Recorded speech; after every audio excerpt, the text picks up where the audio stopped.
As the Blue Comet and its purveyors dealt with the outside forces that slowly chipped away at its ridership, disaster struck, and it would signal the sad end for the deluxe train. On August 19, 1939, there was very heavy rains that day. Being a former Air Force meteorologist who serves as a chief forecaster in Vietnam, I was interested very much into this aspect. I did look up the surface weather map for that day. The only thing that I can find, there was an intense low over Washington, D.C., and this intense low apparently set off a lot of continuous heavy rain showers. The area of the Jersey Pines where the accident occurred is mostly sand, and there was huge amounts of rain, something like about 10 inches in like 4 hours. True to form, the Comet passenger train number 4218 left on time that morning, departing out of Atlantic City at 3:35 p.m. into heavy rains. The train was under operation by Engineer Thomas, Fireman Sink, and Conductor Walsh. Pulling the consist of one combine, 2 coaches, the diner Jacobini, and the observation car Biela was Pacific Type Engine 820.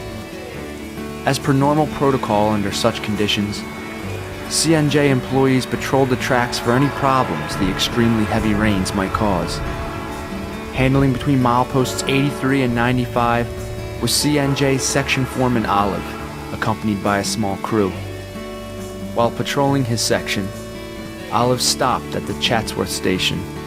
There, the dispatcher asked him to assemble his men to inspect the section east of the station and outside his normal area of responsibility. Olive and his crew discovered sand and debris covering the tracks and worked from about 3:30 to 4:30 p.m. clearing the area.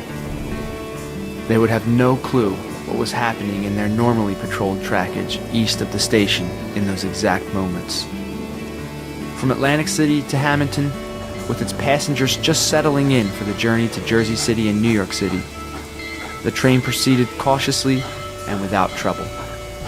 The train came through Hamilton Station where it made a stop, and then at Winslow Junction, the operator there hooped up orders to the engineer, warning him that they need to be on the lookout for overwashed sand on the rails because of heavy rains. The train was alerted at Winslow Junction to be careful of its speed because they were concerned about flooding and possible washouts. And it was doing only 35 miles an hour where it normally would be doing 70.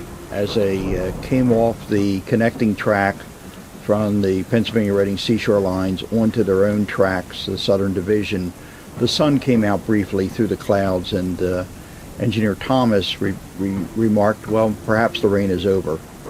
Well, they continued on up towards Chatsworth. At Carranza, they entered a deluge. The rain was coming down so hard that the engineer couldn't even see the end of the locomotive. He slammed the throttle shut. He operated the drifting valve. And right near Pinecrest, he heard a crash. They were running through water, and here the whole thing was just soaked, and of course the engine really spread the rails. The engine went on through, as often happens when you have bad track, and the car didn't make it.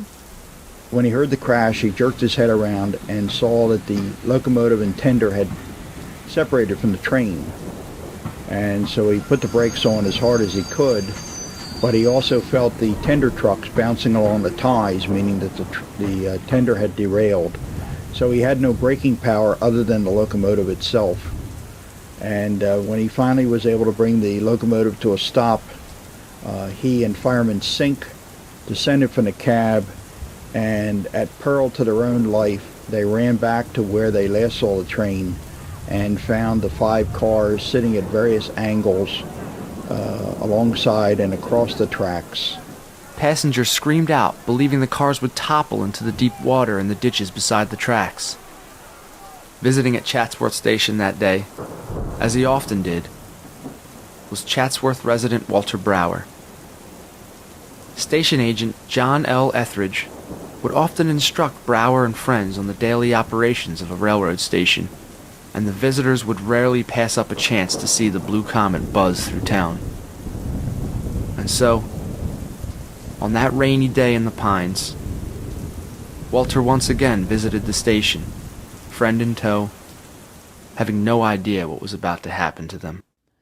Now, it's well known that the Central Railroad was using the block system at that time, and there was a signal west of the station that would turn red when the Blue Comet, coming from Atlantic City, would pass the Carranza siding.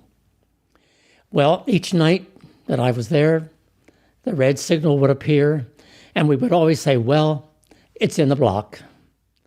Well, that night, we saw the red signal, but the Blue Comet never came. So we waited, and all of a sudden, the station agent went inside, and he got on the company wire and found that the Blue Comet had left the tracks just at milepost 86, which is just about a mile from the railroad station, since the railroad station is milepost 85. Well, at that point, there was a friend of mine, Harold Stevenson Jr., and the two of us immediately rushed down the tracks. Here we were, kids, rushing to a wreck. Not telling our parents where we were going, we headed for the wreck. And as we passed the curve, which is just where the signals were located, I looked up. Yes, the train was there in the distance, but the engine was still standing on the tracks. That surprised me, because I thought perhaps that I would see the engine overturned as well. But as we neared and got to the engine, it was quite apparent that only the last two wheels of the tender left the tracks, but what we saw was devastating. And that was the fact that the cars were all over the ground. All over the ground.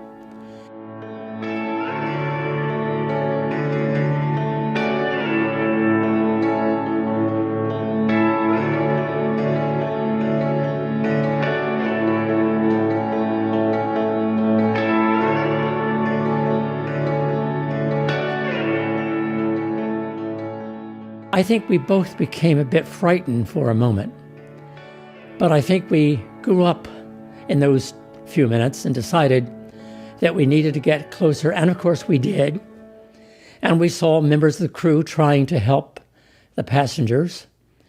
And eventually it became apparent that we needed to get to the parlor car, which was the last car of the train, of course. But to get to the parlor car, we had to go through water, which was passing through the water which caused the crash, with water up to our chest. And we did. We maneuvered our way to the last car, and people were inching their way out. And I think in one or two cases, we perhaps even helped someone. Of course, newspapers stretching from Atlantic City to New York City rushed to cover the sensational news. The Philadelphia Inquirer reported that at the outset, shortly after the train was derailed, rumors that more than 100 persons were dead or injured prompted the New Jersey State Police to dispatch ambulances from miles around.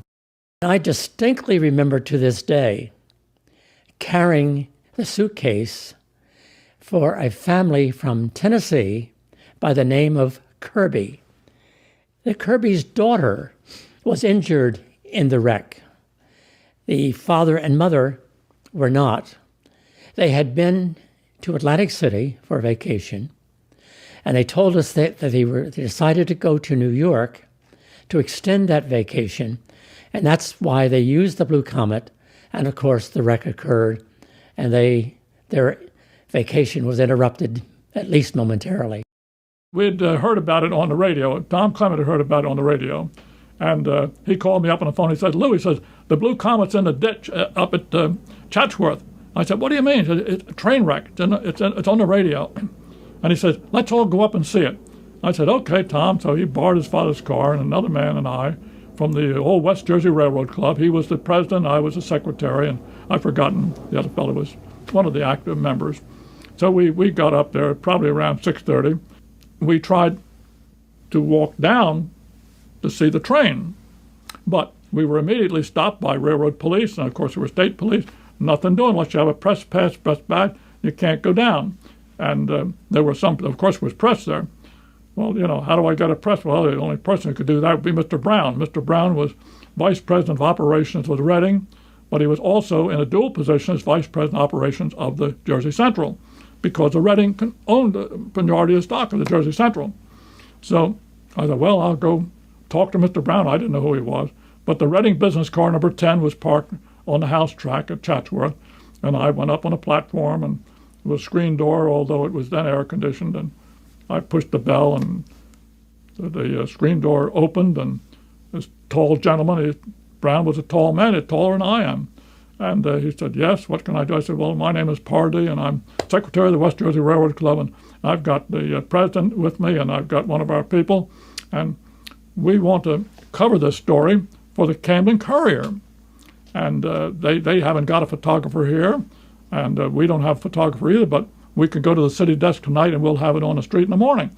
But I would need a press pass. He said, well, I don't know about that. I said, well, Mr. Brown, I said, we've been around railroads. I said, we understand. We'll be glad to sign releases, liability releases. He said, well, you'll have to do that. And I said, no, well, that's all right. We'll sign those. They have to give. He said, all right, you go see the officer and sign the releases, and then he will give you a press pass. And that enabled us to go down the track to get close to the wreck. And of course, we didn't get on the wreck. And at that point in time, nobody was on the wreck except the people who were making sure that there was nobody injured left on the train. Most of the injuries were in the observation car, partly because the wicker chairs were not bolted down, they were just loose. So when the train left the tracks, the chairs went flying along with the people with them. Fortunately, in those years, the Blue Comet was in a decline, and there was only 49 passengers on board. The other serious injuries were in the dining car, from particularly the dining car staff with the implement flying around. Of the 49 passengers, the most seriously injured were Mrs. Joseph Gilligan of Wilkes-Barre, Richard Kelly of Philadelphia, both with back injuries, and Joseph L. Coleman, a chef in the diner. The New York Times wrote, Coleman, caught under a pile of chairs, tables, and broken glass, was burned when an oil stove caused a small fire in the car's wreckage. He was dragged from the flames, and the blaze was quickly extinguished by the train crew. All three were rushed to the Burlington County Hospital in Mount Holly. For the passengers who were not sent off to area hospitals, a relief train left Atlantic City at 9:30 p.m. and finally returned with passengers at 1:30 a.m. to reset their journeys home. For the repair and cleanup crews, the scene was chaos. All cars were tipped or on their sides, and nearly 500 feet of track was destroyed. The continued problem of flooding made the cleanup difficult and slow. Most of the cars were salvageable, but that was not the case for the once glorious dining car Jacobini. A staple of the train and a key to its uniqueness was shattered. The dining car was mostly wood with some steel sheathing, so obviously in a wreck it would not stand up very well and was not repairable. And it became a freight office for many years in a section on a branch line that the Central Railroad had in Jersey City. The other cars were restored. The damage was not that great. The diner was replaced by a cafe car, which seated less, but considering the numbers on the Blue Comet, was adequate for the service until the end, to the last run in 1941. Section Foreman Olive and Railroad Assistant Superintendent Carr, both familiar with the area for years, stated that there had never been a problem with flooding in the area. and the cause could only be attributed to the immense and extraordinary downpour. Others reported they hadn't seen rain that hard since the turn of the century. In the aftermath of the accident, the Interstate Commerce Commission, as they always did, conducted an investigation into the derailment and crash. Of course, particularly because 38 people had suffered injuries. The accident investigation clearly showed that it was strictly the rain. It was 14.81 inches that fell that afternoon, and it was that caused the tracks to wash out where the derailment occurred, and there was no bad maintenance, there was no sabotage, that it was strictly the rainfall that caused that derailment. The rails were fixed within a few days, and the Comet would eventually resume service. But within 2 years, the trail of the Blue Comet would be nothing but a memory.